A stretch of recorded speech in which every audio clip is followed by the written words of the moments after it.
presidente della Liga Veneta incontra Verona.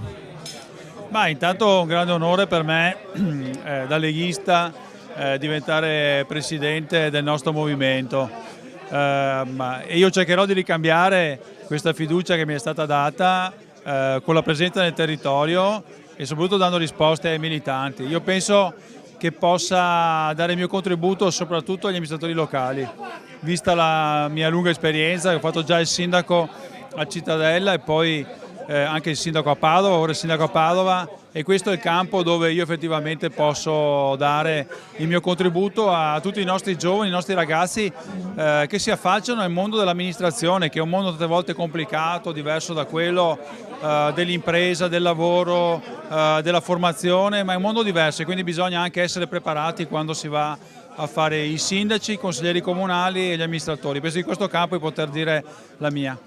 E un consiglio per le amministrative del 2016?